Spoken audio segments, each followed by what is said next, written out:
Deixa eu falar com duas amigas queridas aqui, vamos falar sobre internet, a preocupação dos pais, até onde os filhos podem navegar, de que forma podem navegar, o que eles podem ver, quais são os perigos, esse tal desse momo aí, que negócio é esse, como é que a gente cuida dos nossos filhos na internet. E para isso a gente convidou duas pessoas muito bacanas que têm muita informação para dividir com a gente. Minha amiga Daniela Toffoli, que é escritora, jornalista e mãe. Tudo bom, minha amiga? Tudo jóia? Tudo certo? E aqui está a Alessandra Borelli, que é especialista em direito digital. Alessandra, tudo bom, irmão? Tudo jóia? Seja muito bem-vinda. O Paçoca e a Tapioca te atrapalham aí, não? Não. Podemos fazer esse bate-papo com eles por aí? Pode. Tem problema? Vamos falar sobre isso? Vamos falar sobre esse assunto que é tão importante. É o primeiro tema de hoje, porque tá todo mundo preocupado. A verdade é que eu sempre digo que a internet é um benefício. Ela ajudou demais a gente. A gente tem tanta informação hoje de uma forma tão rápida, mas de que maneira a gente controla os nossos filhos na internet? Primeira pergunta é, tem que controlar mesmo? É para controlar, Daniela? Então, depende da idade da criança. Na primeira infância, a gente tem que controlar. A palavra Controlar é mesmo. controle. Controle. Na primeira infância, quando a gente pensa até 7 anos. Tá. Na pré-adolescência, a gente educa. A gente faz, assim como a gente faz educação sexual, educação financeira, a gente tem que fazer educação digital. Como que esses pré-adolescentes vão se comportar mais tarde, sozinhos, na vida digital. E aí, na adolescência, a gente acompanha. Aí não tem mais controle. Eles são adolescentes, o mundo digital faz parte da vida deles. Então, claro, você vai acompanhar, mas o controle mesmo, aquele da primeira infância, não acontece mais na adolescência. Então, depende da fase do seu filho. E a gente tem que acompanhar isso muito de perto. Eu acho que a presença dos pais é o recado principal e primeiro, né? Não dá para simplesmente dar o celular, porque eles vão pedir em algum momento. Eu estava vendo os números, são absurdos em relação a crianças e adolescentes. Mais de quase 90% acesso à internet utilizando o celular. Mas os pais têm que estar presentes e acompanhando. É isso, doutora? Sim, o smartphone é uma ferramenta muito poderosa, né? Dá acesso a informações sem qualquer tipo de controle e também representa uma ferramenta de comunicação muito poderosa. Então, de fato, não dá para entregar um smartphone na mão de uma criança sem algumas instruções, sem algumas orientações. Tanto é que, como mãe, advogada, eu desenvolvi um contratinho mesmo. Estou pronto para ter o meu primeiro celular. Eu adorei isso. Vamos lá, já me dá essa dica aí. Atenção, Isso. você que é mãe, presta atenção. Pode rolar um contrato com o seu filho. Eu gostei Sim, disso. é um combinado. Então, Vamos se lá. você está pronto para ter um celular, você se compromete a não interagir com estranhos, a não fazer parte de grupos que ofendem, a não baixar aplicativos sem conversar com os pais, a não fazer do celular parte do seu corpo, a não deixar de praticar esporte para ficar só no celular.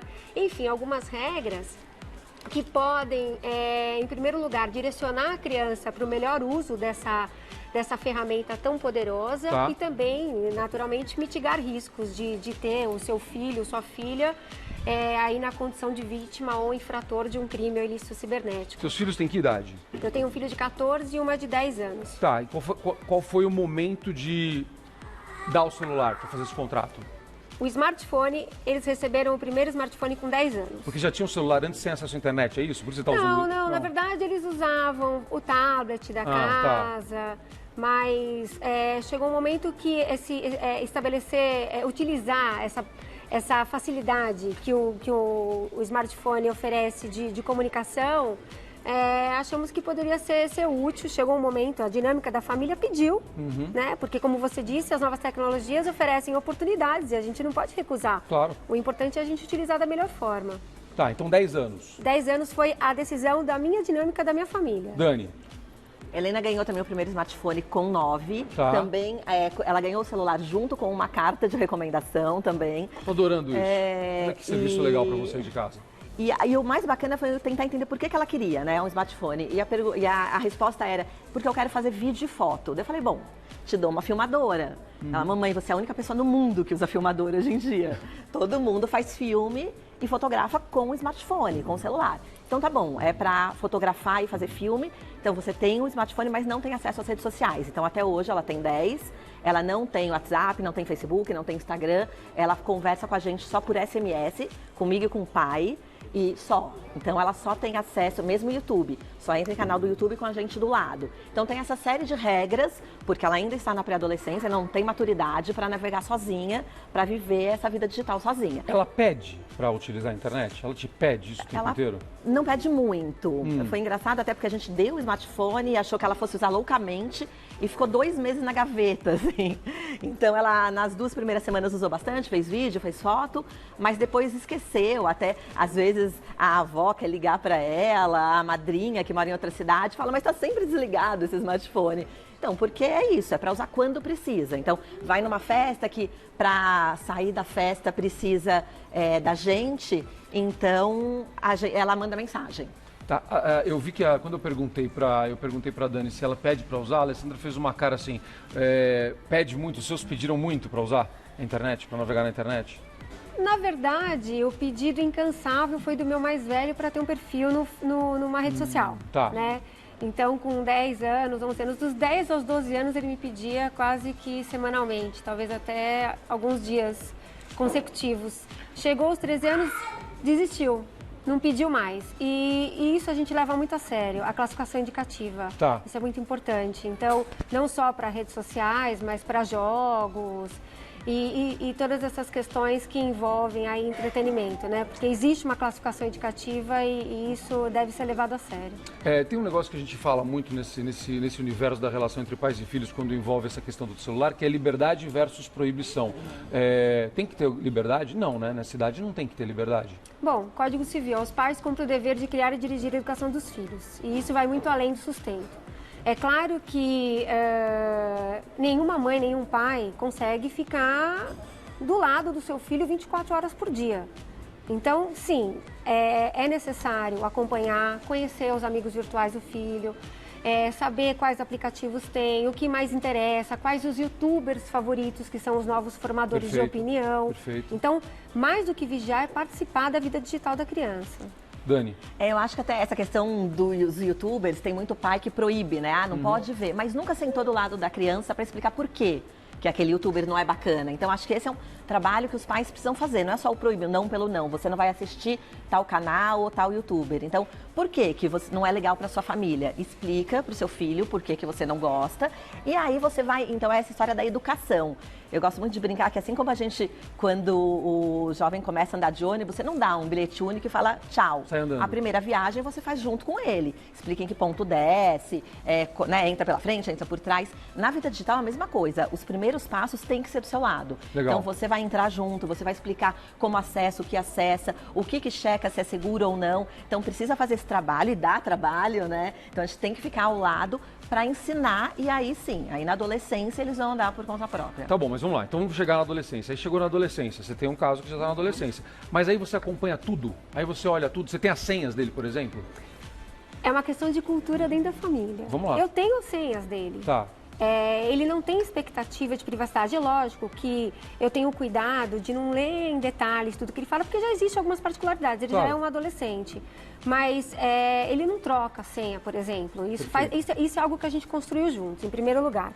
Agora sim, eu observo a mudança de comportamento, eu percebo que quando ele fica muito tempo online, ele fica mais distante da família. Então, essa observação, eu acho que faz toda a diferença. Eu noto quando ele começa a assistir determinados canais no YouTube, que ele começa a se comportar tal como aquele youtuber. Eu sento para assistir junto, eu exercito o pensamento crítico. Nossa, por que esse youtuber merece os nossos views? Ele está ganhando com isso. Não, o que ele está ensinando não é legal. Eu sei que você não copiaria o que ele está fazendo. Entendi. Mas há quem copie. Então, é mais do que vigiar, é estar junto mesmo e observar o comportamento, né?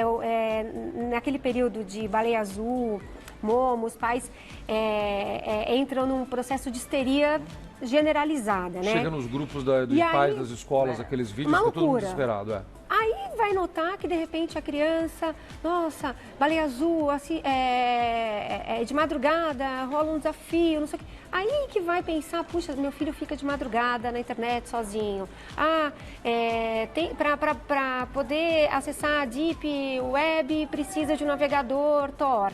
Aí que o pai vai se preocupar em ver se ele tem esse navegador no celular. Então, assim, existe, é lógico que não falta amor, eu gosto de deixar isso muito claro. Nenhum pai, nenhuma mãe dá um smartphone para o filho pensando, vai ser vítima ou infrator de um crime digital. Não, mas A intenção falta a é sempre informação. positiva. falta informação, falta orientação. Então, os pais precisam, antes de chegar esse momento de histeria, procurar informações, manter-se atualizado, pedir a ajuda da escola no sentido de adotar algumas medidas de conscientização, de acesso à informação para as famílias, porque é muito difícil, é tudo muito dinâmico. Então, eu acho que o grande ponto, quando entra a adolescência, é observar comportamento e estar junto, sempre. E trocar informações, né?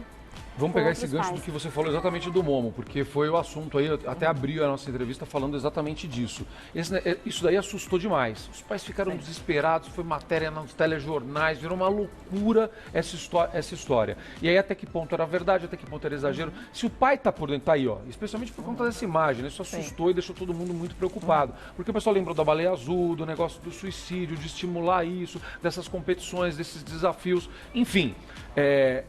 De que maneira isso tem que bater nos pais e qual é a reação que o pai tem que ter quando esse tipo de coisa começa a circular? Então, Momo, baleia azul são ali os casos extremos, né? Então, assim, é bacana que a discussão aconteça, os pais acabam buscando mais informação por conta desses episódios. Se isso servir para criar um engajamento maior dos pais com esse uma universo. conscientização maior. Agora, o que a gente precisa ficar muito atento é que Momo e baleia azul são exceções.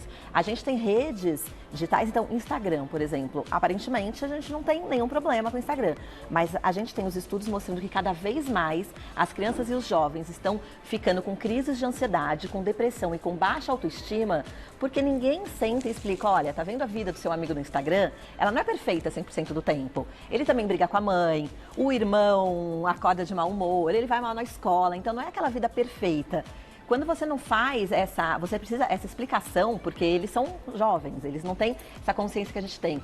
A gente acaba tendo mais episódios de ansiedade, de depressão causados, aí sim, por esse uso muito contínuo da internet. Então, Momo e baleia azul precisam de atenção, mas tem que servir principalmente para a gente ter esse olhar diário do cotidiano. Então, tá muito, postando foto toda hora nas redes sociais, ou pega um videogame que às vezes não é tão legal e passa horas na frente daquele videogame. Por que isso está acontecendo? O que está por trás desse comportamento? Eu estava lendo um negócio e não sei se vocês concordam comigo, e enfim, eu vi alguns estudos a respeito disso. O jovem, especialmente se ele está tendo algum problema social, alguma dificuldade, muitas vezes nessa fase a gente tem mesmo, é natural isso. E aí eles acabam encontrando nesse universo virtual o mundo perfeito. Lá ele consegue se relacionar com todo mundo, ele tem até uma namorada, às vezes ele não tem uma namorada no mundo real, aí ele tem no mundo virtual, e ele acaba encontrando, ele acaba se blindando daquilo, e ele cria um distanciamento cada vez maior da realidade e do relacionamento com as pessoas. Como a gente evita isso sem proibir? Então, limitando o tempo, por exemplo? O tempo precisa ser controlado, sem dúvida, mas oferecer opções, né? Porque também não adianta falar, você só vai ficar 2 horas no smartphone por dia e o resto do tempo você vai fazer o que quiser. Às vezes ele não sabe o que ele faz com esse resto do tempo. Então, oferecer atividades esportivas, abrir o tabuleiro de um jogo. Então, toda sexta-noite a gente vai jogar alguma coisa a família inteira. Então, você tem que oferecer atividades também para o seu filho. Você quer que ele saia da internet, mas o que você está oferecendo em troca? Afinal, a internet é deliciosa. Nós mesmos, adultos, não é? Se deixar, a gente passa horas. Então, o que você vai oferecer para o seu filho no lugar da internet? Então, é um esporte, é um curso de arte, é um passeio com a família, é um jogo. Então, você tem que também pensar, né, no qual é a moeda de troca ali. Você faz isso, Alessandra? Sim, sozinhos eles não encontram equilíbrio, né? Nós precisamos realmente propor opções e muitas vezes radicalizar. Então, hoje você não vai jogar, você jogou demais ontem. Ou hoje você pode jogar mais à noite, depois de jogar uma bola, vamos ao cinema, vamos ao teatro, vamos fazer alguma coisa. Não é questão de proibição, é medida de proteção, é importante que fique muito claro. Claro, lógico. E se existe um combinado, ele precisa ser honrado. Então, realmente é preciso... a Sociedade Brasileira de Pediatria, ela criou um guia de recomendações a pais, educadores e pediatras e crianças. Inclusive, eu participei pessoalmente e lá contemplam realmente algumas recomendações médicas, porque hoje as crianças elas apresentam alguns sintomas que não condizem com a idade. Estão dormindo menos, não é? Dores nas articulações, insônia, síndrome do olho seco, dores na cervical. Então, existe A gente tá provocando. Existe o exagero. Então, a questão aqui não é usar, não é demonizar as novas tecnologias. Muito pelo contrário. Muito pelo contrário. Concordo. Mas é realmente encontrar a temperança, o equilíbrio, o bom senso e mesclar, né? Principalmente as crianças, que são seres em condição peculiar de desenvolvimento. As pessoas tendem a dizer, nossa, são muito habilidosos, né? Ouço tantos pais falando, a gente precisa ver os dedinhos dele tão rápido, consegue fazer vídeos, fotos, tal. De fato, são habilidosos, mas essa habilidade é inversamente proporcional à capacidade de discernimento. Então, às vezes, nós, adultos, precisamos falar, basta, por hoje não. Por hoje chega, enfim. Vamos falar sobre alguns pontos específicos aqui. A história dos nudes, que virou um problema muito grande. Às vezes a molecada é estimulada a fazer isso, manda foto pelada mesmo, manda para o outro. Como é que a gente fala para eles assim, ó, isso de jeito nenhum, nunca faça, tem que falar diretamente? Bom, em primeiro lugar, você falou de um ponto importante, né? O desejo de pertencimento. Isso é uma característica peculiar do adolescente, fato. E hoje a tecnologia, ela favorece uma série de possibilidades para você se sentir pertencente. O fato é que a palavra-chave, quando eu converso com adolescentes sobre o compartilhamento de fotos e vídeos íntimas, a frase-chave é: conteúdo digital não tem devolução. Pô. Quando você compartilha algo por meio da internet, você perde o controle sobre aquilo. Ah, mas eu compartilhei com uma pessoa, essa pessoa compartilhou com outra, que compartilhou com... Você não consegue mais controlar. Não, ela não vai compartilhar com ninguém. E se ela tiver o celular dela perdido, roubado, hackeado, furtado, como é que faz? Tudo bem para você se esse conteúdo vazar? Ah, realizei a configuração de privacidade. Tudo bem se ele vazar? Não, não é tudo bem, pelo amor de Deus. Então, não poste. Essa é a regra. A moda passa, mas o que se faz na internet fica para sempre. É isso. Tá. Acho que é importante lembrar que não poste e não compartilhe, né? Porque tem muito também da história, eu não postei, mas eu recebi e compartilhei. E aí legal. tem um filme muito interessante para pais de adolescentes, que acho que é obrigatório, que chama Ferrugem. É um filme brasileiro que mostra como a vida de alguns adolescentes pode ser destruída pelo simples ato de passar, que em tese é uma coisa mais passiva. Mas não, eles não têm capacidade ainda de enxergar a longo prazo, ou né? Seja, então, se você qual receber vai a ser a foto de reação? um amigo assim, que não foi você que fez, ele não mandou para você, ou alguém que simplesmente compartilhou, não passe para frente. Não compartilhe. Inclusive, nós temos temos um entendimento judiciário pacífico com relação a isso. Aquele que curte, comenta e compartilha algo que fira a honra de alguém, contribui para a disseminação daquilo. Logo, também pode ser responsabilizado. Curtir também? Curtiu, olha compartilhou. Que legal. Por quê? Porque quando você curte, você curte, você está endossando e você está potencializando aquilo para aparecer na timeline, né? Nossa, eu tô adorando essa entrevista. Tem pergunta do telespectador. Vamos lá, cadê? Deixa eu ver aqui. Cadê a pergunta do nosso telespectador aqui? Vamos lá. Normalmente as meninas é que são vítimas dos nudes, né? Vazados e tal. Fica com elas a responsabilidade de tomar cuidado e tal. E os meninos? Como os pais podem orientá-los? Boa pergunta. Vai lá, Alessandra, me fala. Bom, tanto quando eu converso com os pais, quando eu converso Obrigado, com... deixa eu só ver, desculpa, gente. Rita Teles. Obrigado, Rita. Bom, tanto quando eu converso com os jovens, quando eu converso com os pais, eu digo que, de fato, as meninas, elas são as maiores vítimas. Mas nós precisamos também chamar a atenção dos meninos e inspirar, instigar realmente a reflexão. Eu até solto alguma frase do tipo, se fosse a sua mãe, se fosse a sua irmã e se fosse alguém que você ama. Tá. Né? Então, acho que é muito importante trazer esse assunto para a pauta também, de meninos e de pais de meninos, com certeza. Tem que falar da mesma forma, para meninos e meninas. Tem.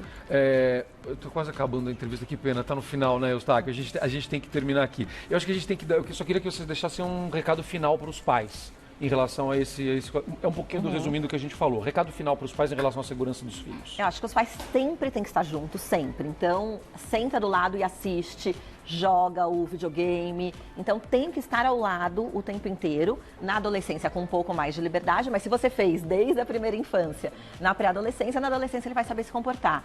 E para o adolescente lembrar, até escrevi no livro, que na dúvida, se vai postar ou não, pensa, e se o meu avô vir essa foto ou ler esse texto, o que ele vai achar? Aí, se a resposta ele não vai gostar, não posta, não coloca. A Daniela Toffoli, autora desse livro aqui, mostra aqui pro pessoal, por favor, tá aqui, ó. Olha que bacana. O trabalho da Daniela é maravilhoso.